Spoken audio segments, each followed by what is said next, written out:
Citoyen TV, la chaîne de l'Afrique digne et de sa diaspora. Au sommaire, actualité de la CPI, actualité en RDC, actualité au Cameroun et pour finir, actualité en France. Commençons tout de suite avec l'actualité de la CPI. La rébellion, qui n'avait pas désarmé, va sortir ses griffes. Les partisans du président Laurent Gbagbo sont empêchés de se rendre aux urnes. Ceux qui l'ont fait ont payé cash leur volonté de voir la Côte d'Ivoire s'inscrire sur la liste des pays démocratiques.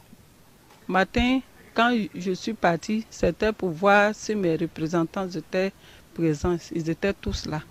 Maintenant, quand je voulais sortir du centre, j'ai vu des jeunes, ils m'ont entourné de jeunes. Ils m'ont commencé à me demander, est-ce que c'est moi, je suis le représentant de Gbagbo? Je dis oui. Donc ils ont commencé à me tabasser, ils m'ont frappé. Jusqu'à ils m'ont mis tout nu dans le centre, j'étais arrêté tout nu. Après ça, ils m'ont pris dans le cargo, ils sont allés au cimetière. Ils m'ont frappé jusqu'à il y a un qui m'a attiré, puis il m'a fauché. Il m'a mis à terre, il m'a violé, j'ai perdu connaissance. Quand j'ai perdu connaissance après, je me suis levé, j'ai vu un sur moi, il était en train de me violer. Après ça, ils sont allés avec moi au camp. Ils m'ont maltraité jusqu'à j'étais là. J'étais blessé partout. Le 28 matin, je me suis présenté dans le centre où je suis superviseur LMP pour voir si tous les représentants étaient présents.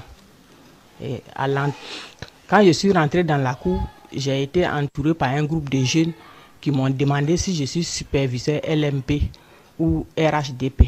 J'ai dit que je suis superviseur LMP. Et dès que j'ai prononcé LMP, ils se sont jetés sur moi. Et il y a un qui m'a tapé sur le cou et l'autre m'a taclé dans les pieds et je suis tombé.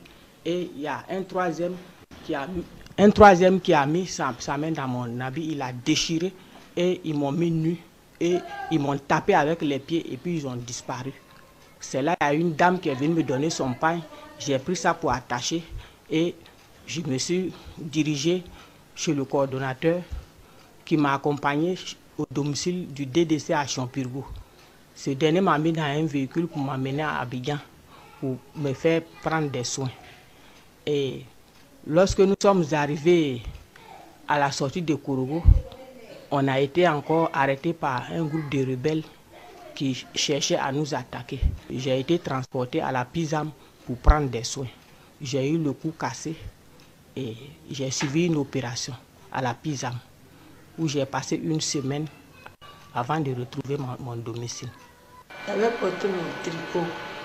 Donc quand ils sont arrivés là, ils se sont arrêtés. Maintenant, il y a des jeunes qui disent que non, le cas de descendre, ils vont venir enlever le tricot sur moi. Quel tricot? C'est le tricot de Gbagbo. Donc quand ma grande soeur est entendue maintenant, elle dit que non, que ils disent qu'ils vont venir dans la chauffeur. Donc moi, je ne savais pas. Donc après, maintenant, au moment où ils sont en train de lui dire de se calmer, il y a un monsieur qui est venu en forme. Il me dit non, moi d'enlever le tricot. C'est pour ça qu'il a demandé, mais je vais enlever le tricot, pourquoi? En même temps, il est tombé sur moi, il a commencé à déchirer mon habit, me déshabiller, tout nu. Ils m'ont frappé. Il est rentré dans le bureau, j'étais partout pour voter. Et quand il est rentré, il a cassé le bic. Je te suis, et tout, il casse le bic. Il me dit, il ne faut pas m'énerver, je suis sur les nerfs. Tous ceux qui vont pas y sortir, tu vas sortir pour me trouver. Moi, je croyais qu'il plaisantait. Je sors de il dit feu.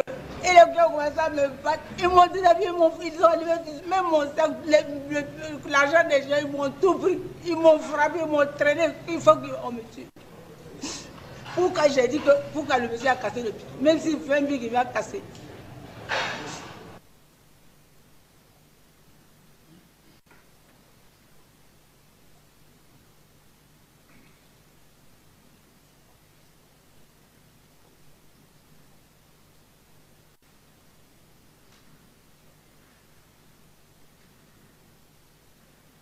Les observateurs de l'Union africaine ont fait les constats suivants.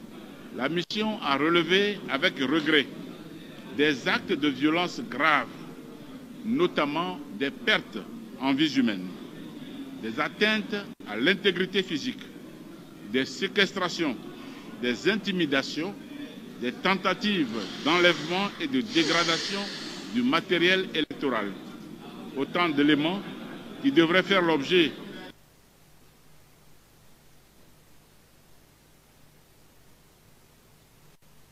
d'une appréciation minutieuse de la part des organes compétents afin de déterminer leur impact sur le scrutin. En outre,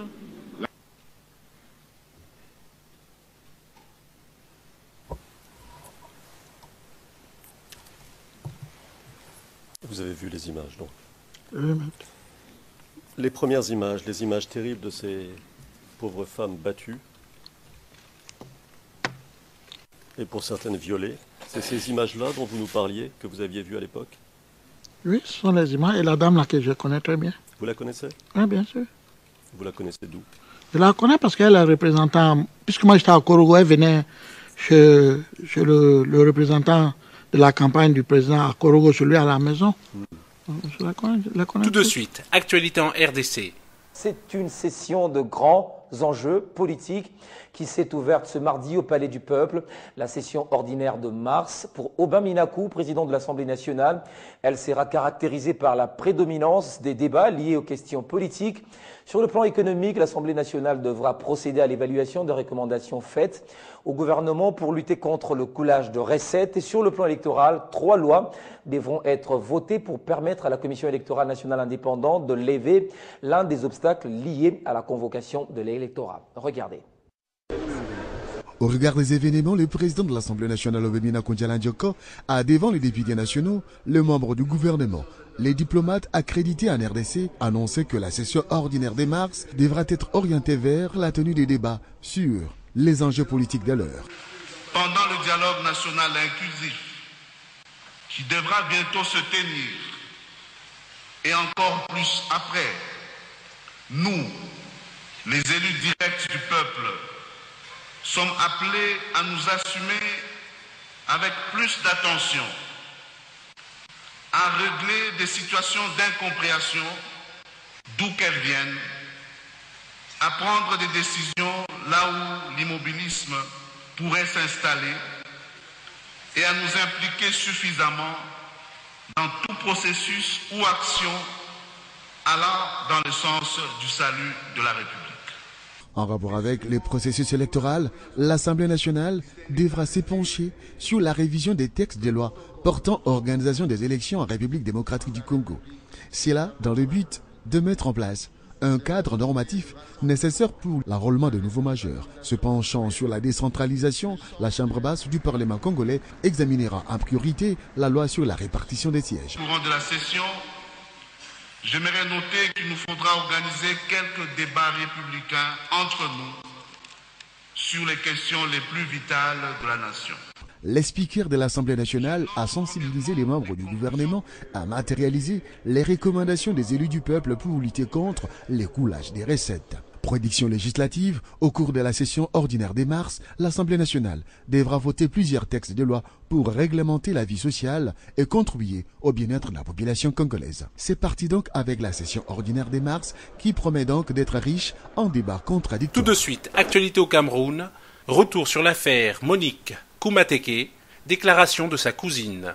Bouge encore. Mais regardez comment elle bouge. Le taximan me dit non, ma chérie, prends courage, ta soeur est partie. Je dis non. Regardez comment elle est en train de bouger. Il a arrêté le moteur et justement elle bougeait. Le ventre bougeait. C'est là où le chauffeur, le morguet même n'était pas là. On prend, le taximan démarre la voiture. Il rentre à la mairie, à la maternité. Arrivé à la maternité, je suis entrée jusqu'en salle. Les femmes là étaient assises. Elles étaient en train de causer entre elles. Je suis entrée, j'ai toqué. Je leur ai même supplié que maman, ma chérie, venez. On a un cas d'urgence ici là. Est-ce que comme ma soeur est couchée là, je ne sais pas où elle est morte, tout c'est comment, mais elle est enceinte. Les enfants sont en train de bouger dans le ventre. Venez au moins voir. S'il est possible que vous sauvez au moins les enfants. Elles sont restées assises. Maintenant, je suis ressortie. Je suis entrée là-bas dans la salle là. Elles m'ont fermé parce qu'il y a plusieurs portes. Elles m'ont vu arriver à distance. Elles ont fermé la porte. Je suis sortie. Quand le taximan maintenant est venu, on nous dit allez à la morgue, allez à la maternité, allez. On a fait tellement les tours. Finalement, le taximan est venu garer devant la maternité. Quand vous voyez les images là, on a couché sur les carreaux. La maternité étant fermée. C'est quand le taxi vient garer qu'on ferme la maternité. Je dis mais attends, nous on vient nous envoyer à la Quintini. On ne s'est pas perdu pour arriver là-bas. On ne s'est pas perdu, on nous a égaré. On sait que la Quintini, tu es malade, tu es malade, tu vas à l'hôpital, c'est pour sauver ta vie. Elle a voulu sauver les enfants. C'est pas pour ça qu'elle a pris. Elle a pris tout son courage. Maintenant, la ministre est injuste. Oui, on la mène, on la fait, on la retient par rapport. C'est très injuste. Elle a voulu sauver ses enfants. Puisque la mère était morte. Tout de suite, les titres de l'actualité en France. Opération antiterroriste sous haute tension à Bruxelles. Dans le cadre de l'enquête liée aux attentats du Bataclan, une perquisition a tourné à la fusillade. 4 policiers ont été blessés. Super Tuesday aux États-Unis. La candidate démocrate Hillary Clinton semble plus que jamais promise à l'investiture. Côté républicain, Donald Trump est toujours en tête. Le premier forum européen Un de nous se tenait à Paris samedi dernier. Dans une salle comble, les défenseurs de la vie ont abordé des sujets d'actualité comme la GPA ou l'euthanasie. TV Liberté était sur place. Madame, Monsieur, bonsoir. Fusillade à Bruxelles mardi vers 14 h dans le cadre de l'enquête sur l'attentat du Bataclan. 6 policiers français et belges perquisitionnent un appartement considéré comme froid à Forest, une commune de la capitale. Après un coup de bélier pour enfoncer la porte, les enquêteurs sont pris sous les tirs de 2 individus. 4 policiers, dont une enquêtrice française, ont été légèrement blessés. Au cours des 4 heures d'opération, un suspect a été tué dans la fusillade par un tireur d'élite. Il s'agit de Mohamed Belkaïd, un Algérien de 35 ans en séjour illégal, déjà condamné pour vol en 2014. Son corps a été retrouvé dans cet appartement pendant la perquisition qui s'en est suivie. À côté du corps se trouvait une Kalachnikov ainsi qu'un livre sur le salafisme, et un drapeau de l'État islamique a également été retrouvé dans l'appartement. 2 suspects dont l'identité est encore inconnue ont toutefois réussi à s'enfuir mardi soir. Un individu a été mis à l'hôpital pour une jambe cassée. Il n'a pas encore été entendu, mais la police le soupçonne d'être un des 2 fuyards. La personne l'ayant accompagné a quant à elle disparu. Un individu a également été interpellé à la suite d'une perquisition à Forest. Le parquet n'est pour l'heure pas en mesure de confirmer s'il s'agit du 2e suspect en cavale. De son côté, Salah Abdeslam, le survivant de l'attentat du Bataclan, reste introuvable. Les enquêteurs le soupçonne d'être caché en Belgique. Côté français, mardi toujours, Stéphane Hadou, suspecté d'avoir fourni un appui logistique aux terroristes de Charlie Hebdo, a été interpellé dans la région de Montargis, dans le Loiret. Il avait été condamné en 2008 lors du procès du réseau islamiste Ansar Al-Fat. L'individu avait tenté de fabriquer des bombes à son domicile et était assigné à résidence depuis novembre 2015. Avant sa condamnation pour terrorisme, Stéphane Hadou avait été emprisonné pour vol avec violence. Safé Bourada, condamné pour son implication dans les attentats de 1995 dans le RERC de Paris, l'avait alors converti à l'islam radical puis recruté dans sa cellule Ansar Al-Fat. La compagne de Stéphane Hadou, élevée avec celle d'Amédi Koulibaly, le terroriste de l'Hypercacher, et son fils de 26 ans ont eux aussi été arrêtés. Et pour finir, France Toujours, Marine Le Pen devient la première personnalité politique française sur le plus grand réseau social du monde et s'adresse à ses partisans et aux utilisateurs de Facebook. Chers amis, je tenais à m'adresser personnellement à vous et directement à vous pour vous remercier d'avoir fait de moi la première responsable politique française sur le plus grand réseau social au monde, à savoir Facebook. Vous le savez, celui-ci nous permet d'avoir un contact direct, de démultiplier nos idées. Il nous permet de convaincre. Il faut que nous fassions de ce réseau social une gigantesque force de frappe dans le cadre des élections présidentielles à venir. Je sais pouvoir compter sur vous. Citoyen TV, la chaîne de l'Afrique digne et de sa diaspora.